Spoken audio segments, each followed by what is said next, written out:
दोस्तों इस वीडियो में मैं आपको बताऊंगा 40 लाख रुपए तक का फाइन किस तरह से आपको हो सकता है और उस प्रोसेस से मैं कैसे गुजरा हूँ। तो काफ़ी इंटरेस्टिंग वीडियो होने वाला है। वीडियो को एंड तक ज़रूर देखें और अपने दोस्तों में भी शेयर करें।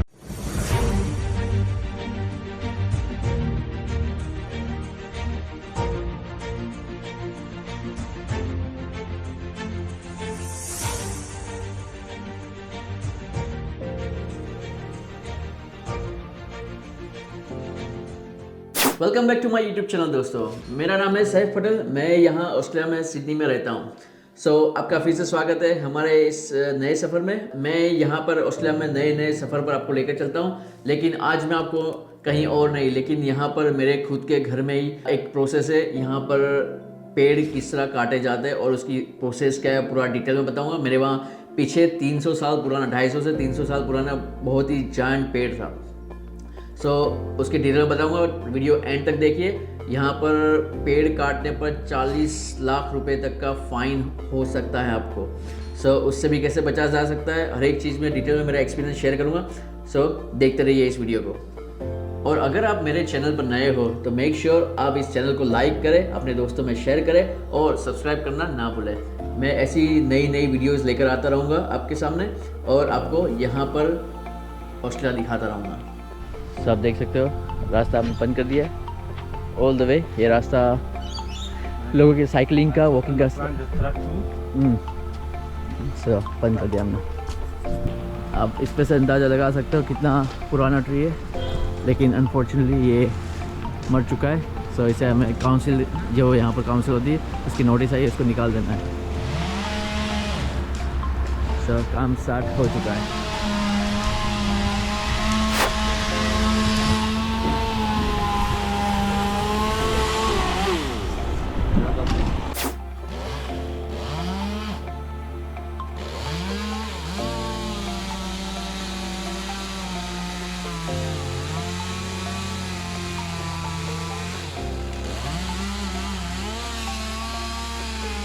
ऑस्ट्रेलिया एक सुंदर और पर्यावरण को महत्व देने वाला देश है। यहाँ पर पेड़ों को काटने की जो प्रोसेस है वो पर्यावरण को ध्यान में रखकर बनाई गई है। पूरी जो नेचुरल रिसोर्सेज है उसको काफ़ी सिक्योर करने की गवर्नमेंट ने कोशिश की है यहाँ पर। आपको सारी की सारी ये प्रोसेस मैं आपको बताता हूँ। सबसे पहले आपको आपकी लोकल काउंसिल या स्टेट अथॉरिटीज़ से परमिशन लेनी होगी पेड़ काटने के लिए, क्योंकि यहाँ पर पेड़ काटने पर काफ़ी सारे स्ट्रिक्ट रूल्स है और पेड़ परमिशन के बगैर काटना इलीगल है। तो मेक श्योर कभी भी ऐसी गलती मत करना, पेड़ परमिशन के बगैर मत काटना। तो आपको आपकी काउंसिल से कांटेक्ट करना होगा और उनके पास से आपको एप्लीकेशन फॉर्म प्राप्त करना होगा और फीस के बारे में जानकारी प्राप्त करनी होगी। कुछ केस के अंदर ऑस्ट्रेलिया में कुछ एरियाज जो है वो स्टेट गवर्नमेंट के अंदर आते हैं, तो आपको पेड़ काटने की परमिशन आपको डायरेक्ट स्टेट गवर्नमेंट से लेनी होगी।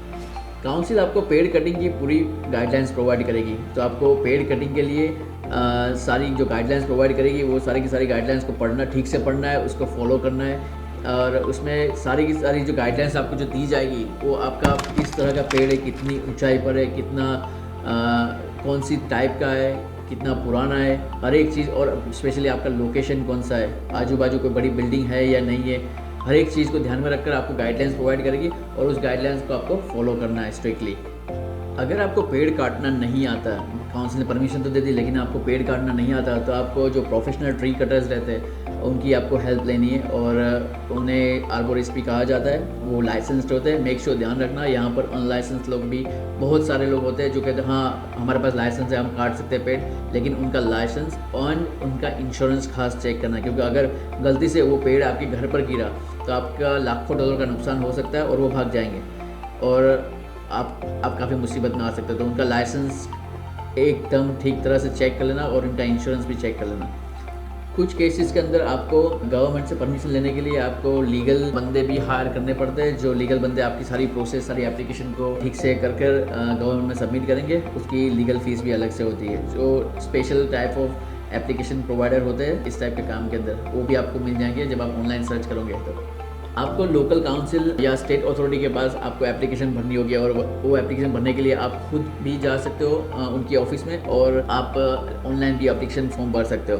लेकिन आप जब ऑनलाइन एप्लीकेशन भरते हो या कोई भी एप्लीकेशन फॉर्म भरते हो तो आपको उसमें पूरी की पूरी डिटेल देनी है। जैसे कि सबसे पहले तो आपका पर्पज़ क्या है, आप ये पेड़ क्यों काटना चाहते हो, क्योंकि गवर्नमेंट आपको ऐसे ही परमिशन नहीं देगी। पेड़ क्यों काटना चाहते हो, कौन सा पेड़ है, किस टाइप का है, कितनी ऊंचाई है, कितना पुराना है। अगर आपका पास उसका पेड़ का कोई रिपोर्ट है तो यहाँ पर ट्री के भी डॉक्टर्स होते हैं, वो ट्री को एनालिसिस करते हैं, उसको लेबोरेटरीज में उसका कुछ हिस्सा ले जाते हैं, उसकी डिटेल निकालते हैं, हर एक चीज़ होती है, उसका रिपोर्ट आपको बना कर देंगे। अगर ट्री के अंदर कुछ दीमक वगैरह लग गई है तो उसका भी रिपोर्ट आपको पूरा का पूरा प्रोवाइड करेंगे। सारी की सारी इन्फॉर्मेशन आपको उसमें फॉर्म में भरना है। आपके घर से पेड़ कितना दूरी पर, क्योंकि 10 मीटर की दूरी पर अगर रहता है तो उसको एप्लीकेशन का चांसेस कम हो जाता है, क्योंकि अगर जितना करीब है, जैसे कि आप बता रहे हो कि मेरे घर को नुकसान कर सकता है, लेकिन घर से 10 मीटर दूरी पर तो परमिशन नहीं मिलती। तो आप बहुत सारी चीज़ें आपको ध्यान रखनी है, हर एक चीज़ आपको अंदर मेंशन करनी है। सबसे इम्पोर्टेंट चीज़ जो होती है वो आपको बतानी है कि जो गवर्नमेंट कंसीडर करती है कि भाई ये पेड़ अगर खस्ता हालत, एकदम कुछ पेड़ चला गया है, उसमें डेड ट्री है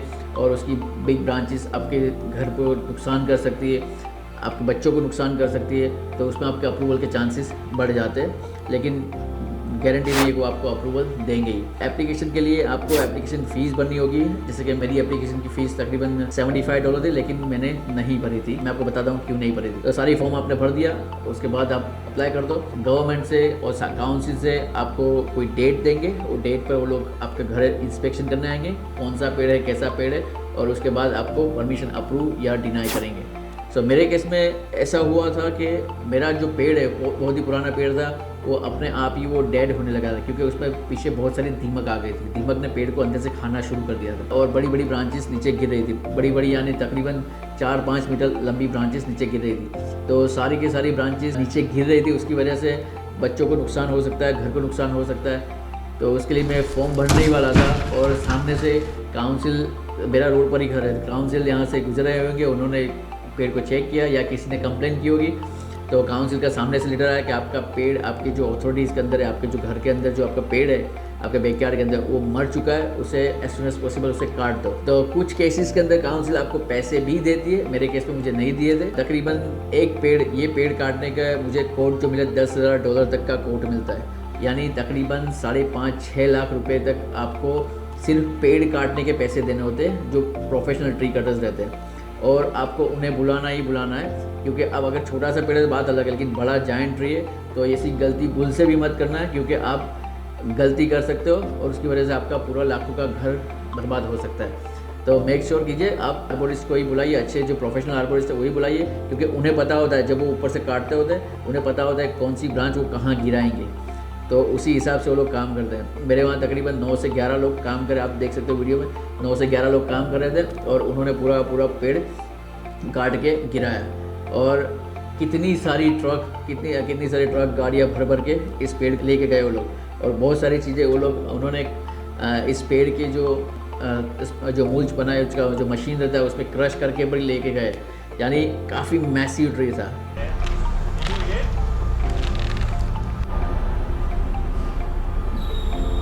Alpha Omega Carpentry and Construction. Nice guys, you guys did a very good job. Thank you. And this man highly recommended. कुछ लोग जो कहते हैं कि पेड़ काटने के लिए आपको लाइसेंस लेना ज़रूरी है, तो हाँ, बड़े पेड़ काटने के लिए आपको खुद लाइसेंस लेना ज़रूरी है। ये हुई एप्लीकेशन प्रोसेस जो आपको मैंने बताई, और ये खुद है, आप किसी और का भी पेड़ अगर काटना चाहते हो या बड़े पेड़ कोई काटना चाहते हो तो आपके पास आपका लाइसेंस एंड इंश्योरेंस होना ज़रूरी है। तो उसके लिए आपको सबसे पहले तो आपकी जो उसकी पढ़ाई भी करनी होती है, यहाँ पर अब आर्बोरिस्ट के कोर्स भी करने होते हैं, फिर लोकल काउंसिल से आपको परमिशन लेनी होती है, वहाँ एप्लीकेशन भरनी होती है। एप्लीकेशन भरने के बाद आपको सारी डिटेल वो लोग चेक करेंगे, उसकी फ़ीस भरनी होती है, उसके बाद आपको लोकल काउंसिल या स्टेट गवर्नमेंट से आपको लाइसेंस भी मिलता है। लेकिन सबसे पहली चीज़ आपको स्टडी आप उसका करना भी ज़रूरी है, लेकिन इतना ईजी नहीं है प्रोसेस, तो लेकिन अगर आप करना चाहो तो कर सकते हो, हार्ड भी नहीं है।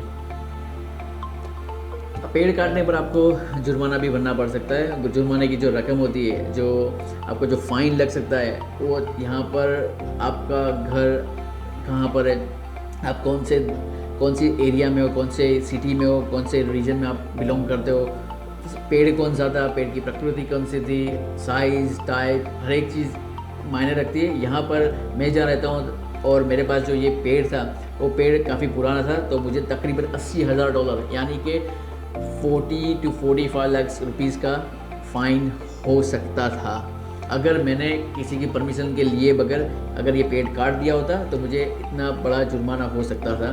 सो मेक श्योर आप ऐसी गलती बिल्कुल भी ना करें। और अगर आपको ये फ़ाइन हुआ तो आपको कोर्ट के धक्के, लॉयर के धक्के, लॉयर के ऑफिस के धक्के, काफ़ी एक्सपेंसिव प्रोसेस है। सो मेक श्योर इस प्रोसेस में गलती से भी मत गिरना, वरना लेने के देने हो जाएंगे।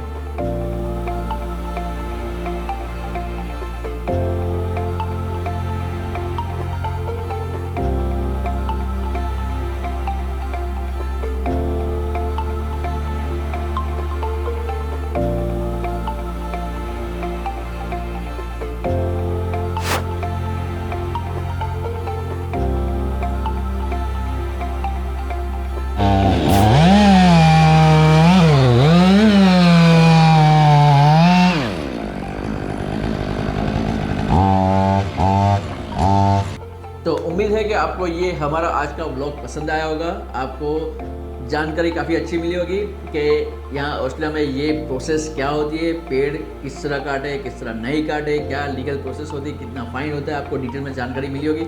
इस तरह के मजीद वीडियोज़ हम लेकर आते हैं आपके लिए। और लेकिन मेरे चैनल पर जो भी लोग आते हैं 75% लोग सब्सक्राइब नहीं करते, सब्सक्राइब करे बिना ही देखते हैं। तो मेक श्योर गाइज इतनी अच्छी कंटेंट लेकर आता हूँ आपके लिए, इतनी मेहनत करता हूँ, तो लाइक तो एक बनता है, एक सब्सक्राइब बनता है, और अपने दोस्तों में भी शेयर कीजिए। तब तक के लिए मिलते हैं अगले वीडियो में।